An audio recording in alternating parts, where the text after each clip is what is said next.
Welcome back to Les Schwab Tire Center's Outdoor GPS. Now it's real time, sponsored by the Mill Casino.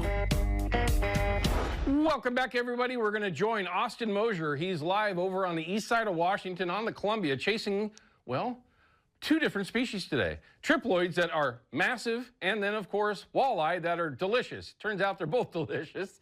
But Austin, how you been, man? You've been busy this week, haven't you? Yeah, it's been phenomenal. We got 4 fish over 20 pounds in the last an 8-day stretch. Wow. And one of them was real close to the record. We actually took it to the grocery store, had it weighed officially, and it bled a bit. It was probably a pound of blood maybe came out of it, and he was 1.78 pounds under the record. So we were close. And that fish was 27 plus pounds, correct? Yeah, 27.7. 27.7. Look at the fish. That's the fish right there, everyone. Now you can tell that is a toad. I know they have little tiny heads, Austin, that makes those bodies just look massive. When you actually filleted that fish out for your client, what did the meat look like? Was it a typical triploid where the meat was just as blood red as you can get, or what was it? Yeah, yep, typical, just like the other ones I posted. They're red with the marbling in it. They're the prime rib of the sea, basically. They're pretty awesome. The tail of the tape on that fish, it was 35.5 inches by 27.25 girth. That's a big trout. That's a big trout. Could you imagine if you were steelhead fishing and those were the numbers you came up with? Oh my God. Wow. But that's a trout. That's bigger than most of our springers that we catch.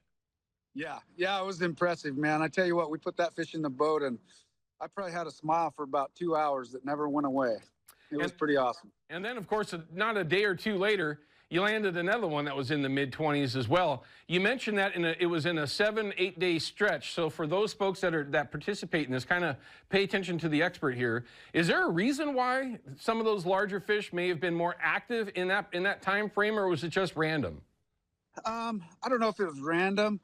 I got spots where I catch big fish, and sometimes there's only one in there, sometimes there's none. But at that time, they were hanging in that area pretty good, and like it was an 8-day window there. We got a 22.5, we got a 24.5, we got 23.5, and that 27. So pretty impressive. And I kept going back to that spot. We caught 2 of those big fish in one spot, and we caught the other 2 in another spot, but both in the same area. Did you catch them all the same way? Were you jig fishing? We were. We caught some on a bobber and jig setup, and then we caught some casting some jigs. Oh, okay. So, now, how cool would that be? Casting and retrieving the jig, and you hook a 20-plus pound triploid. Yeah. I mean, come on now. I mean, that's just one of those fisheries that, and Austin, you know this as well as anyone. Most of our viewers are on the west side, okay? Good, bad, indifferent. We don't have. Geez, look, you need a bigger net, man. God, look at the size of that. Everybody on social media was telling me that, and I told them I like the challenge. Yeah, I like the challenge. He said, look at the meat on him. I know the right people. I'm wearing my P-line sweatshirt. Beckman, bud, we'll get you dialed in, get you a big old salmon-sized net for those monsters. There you go, P-line leader. There it is, leading on that 12-pound too for that fish.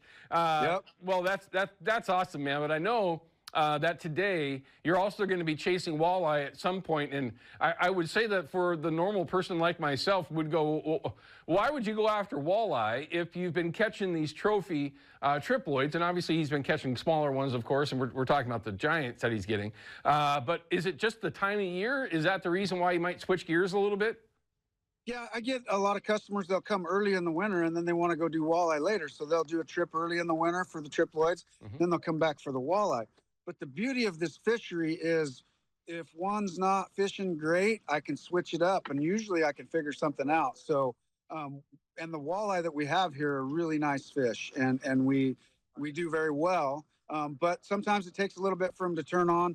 Also, we have current issues sometimes, and that makes it a little bit tougher. Like right now, it's a Sunday. Typically on the weekend, the current is not as good as it is during the week.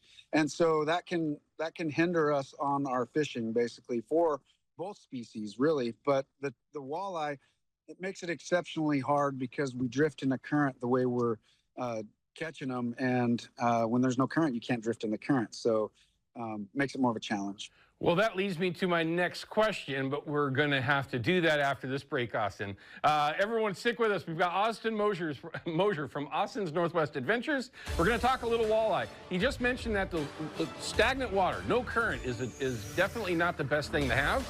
Well, let's find out what he might do to improve on that.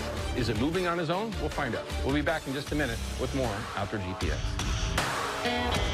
Outdoor GPS is brought to you by Chevy Silverado and the impressive Turbo Max engine. Flex your muscle with the strongest, most advanced Silverado ever. Official truck of Outdoor GPS.